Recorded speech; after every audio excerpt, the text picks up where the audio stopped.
Hi friends, എല്ലാവരും സുഖമായിട്ടിരിക്കുകയെന്ന് വിചാരിക്കുന്നു.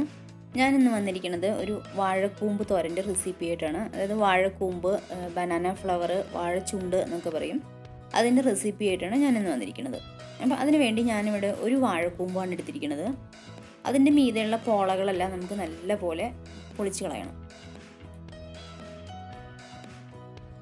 ഒരുവിധം മൂത്തിട്ടുള്ള പോളകളെല്ലാം നല്ലപോലെ പൊളിച്ച് കളയണം, അല്ലെങ്കിൽ നല്ലപോലെ കയ്പ്പ് വരാൻ ചാൻസ് ഉണ്ട്.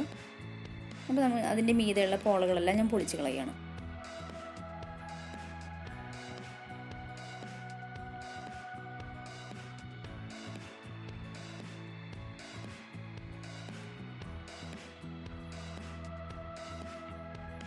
ഇതിന് നല്ല കറി ഉണ്ടാവും വാഴപ്പോള പൊളിച്ച് കളയുമ്പോൾ. അപ്പോൾ നമ്മൾ കയ്യിൽ കുറച്ച് വെളിച്ചെണ്ണ പുരട്ടിയിട്ട് വേണം അത് പൊളിച്ച് കളയാൻ, അല്ലെങ്കിൽ കയ്യിൽ നിറച്ചും കറുപ്പ് കളർപ്പിക്കും.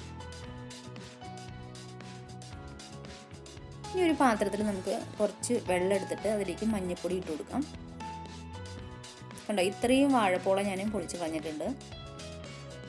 ഇനി ബാക്കി നമുക്ക് കട്ട് ചെയ്ത് കളഞ്ഞിട്ട് അരിഞ്ഞെടുക്കാം, ചെറിയ പീസുകളായിട്ട് അരിഞ്ഞെടുക്കാം.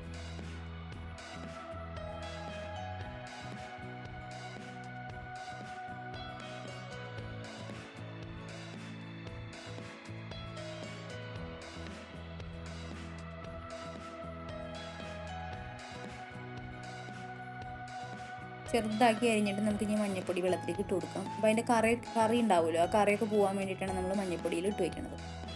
അപ്പോൾ അതിൻ്റെ കറിയൊക്കെ നല്ലപോലെ പോകും മഞ്ഞൾപ്പൊടിയിൽ ഇട്ട് വയ്ക്കുമ്പോൾ.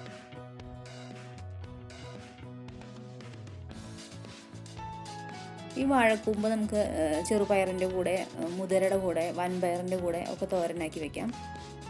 ഏത് പയറാണോ നമുക്കിഷ്ടം അതിൻ്റെ കൂടെ നമുക്ക് തോരനാക്കി വയ്ക്കാം.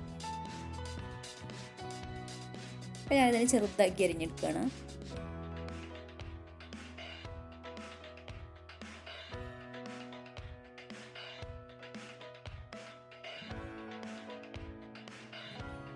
ഇനി ഒരു 10 മിനിറ്റ് നമുക്കിതിങ്ങനെ വെക്കാം, അതിലത്തെ കറയെല്ലാം പോട്ടെ നല്ലപോലെ. ആ സമയം കൊണ്ട് നമുക്ക് വൻപയർ വെള്ളത്തിലിട്ട് വെച്ചിട്ടുണ്ട്. ഞാൻ തലേ ദിവസം വെള്ളത്തിലിട്ട് വെച്ചതാണ്. അത് നമുക്ക് കുക്കറിലിട്ടിട്ട് വേവിച്ചെടുക്കാം.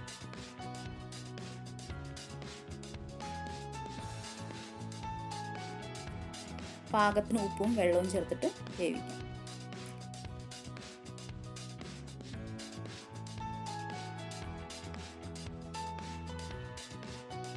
ഈ ഒരു പാൻ അടുപ്പത്ത് വെച്ചിട്ട് നമുക്ക് അതിലേക്ക് വെളിച്ചെണ്ണ ഒഴിച്ചു കൊടുക്കാം.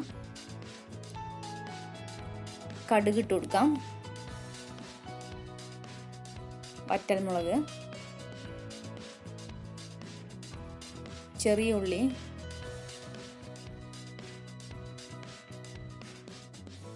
ഒരു 4-5 അല്ലി വെളുത്തുള്ളി, പിന്നെ കറിവേപ്പിൻ്റെ ഇല. ഇതെല്ലാം കൂടെ ചേർത്തിട്ട് നല്ലപോലെ വഴറ്റിയെടുക്കാം. ഉള്ളി നല്ലപോലെ മൂത്ത് വരണ വരെ നമുക്ക് വഴറ്റിയെടുക്കാം.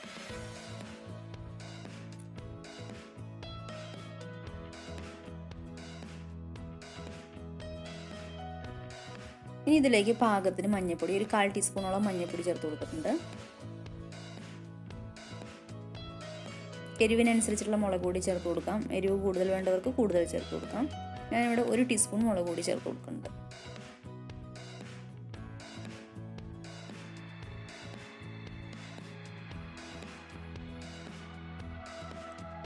ഈ പൊടികളുടെ പച്ചമണം എല്ലാം മാറി പൊടികളെല്ലാം നല്ലപോലെ മൂത്ത് വന്നു കഴിഞ്ഞ് കഴിഞ്ഞാൽ നമുക്കിതിലേക്ക് വാഴച്ചുണ്ട് അരിഞ്ഞ് വെള്ളത്തിലിട്ട് വെച്ചിട്ടില്ലേ, അത് ചേർത്ത് കൊടുക്കാം. വെള്ളത്തിൽ നിന്ന് നല്ലപോലെ പിഴിഞ്ഞെടുത്തിട്ട് വെള്ളമെല്ലാം കളഞ്ഞിട്ട് ചേർത്ത് കൊടുക്കാം.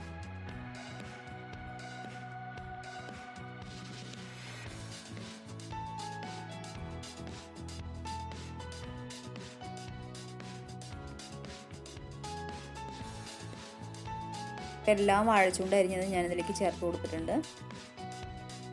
ഇനി എല്ലാം കൂടെ നല്ലപോലെ മിക്സ് ചെയ്തിട്ട് ഇതിലേക്ക് വൻപയർ നമ്മൾ വേവിച്ച് വെച്ചിട്ടില്ലേ, കുക്കറിൽ വേവിച്ച് വെച്ചിട്ടില്ലേ, അതും കൂടെ ഇതിലേക്ക് ചേർത്ത് കൊടുക്കാം.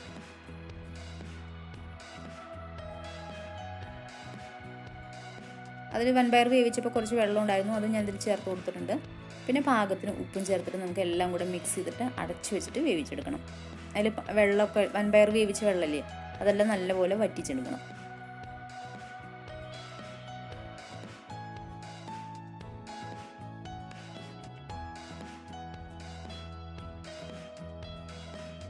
ഇപ്പോൾ വാഴച്ചുണ്ട് തോരനിലത്തെ വെള്ളമെല്ലാം നല്ലപോലെ വറ്റി വന്നിട്ടുണ്ട്.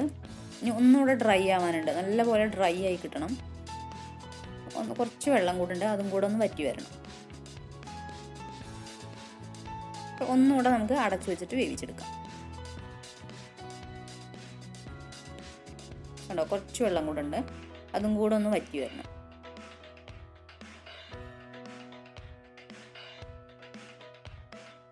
അപ്പോൾ അതിലത്തെ വെള്ളമെല്ലാം നല്ലപോലെ വറ്റിയിട്ടുണ്ട്, നല്ലോണം ഡ്രൈ ആയി വന്നിട്ടുണ്ട്. എന്നിട്ട് എല്ലാം കൂടെ നല്ലപോലെ ഒന്ന് ഇളക്കി കൊടുക്കാം.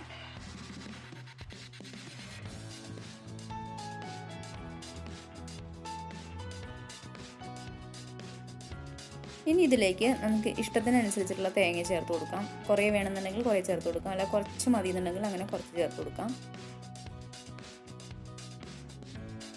ഇതെല്ലാം കൂടെ മിക്സ് ചെയ്തിട്ട് കുറച്ച് വെളിച്ചെണ്ണയും കൂടിയും, പച്ച വെളിച്ചെണ്ണയും കൂടിയും കുറച്ചുകൂടെ അതിൻ്റെ മേലെ കൂടെ ഒഴിച്ചിട്ട് നമുക്ക് ഒരു 5 മിനിറ്റ് അടച്ചു വയ്ക്കാം. അപ്പോൾ ആ വെളിച്ചെണ്ണയുടെ ഫ്ലേവറൊക്കെ നല്ലപോലെ അതിലേക്ക് ഈ വാഴച്ചുണ്ട് തോരനിലേക്ക് നല്ലപോലെ ഇറങ്ങും. അതിന് വേണ്ടിയാണ് ലാസ്റ്റ് കുറച്ച് വെളിച്ചെണ്ണ കൂടെ ഒഴിച്ചു കൊടുക്കുന്നത്.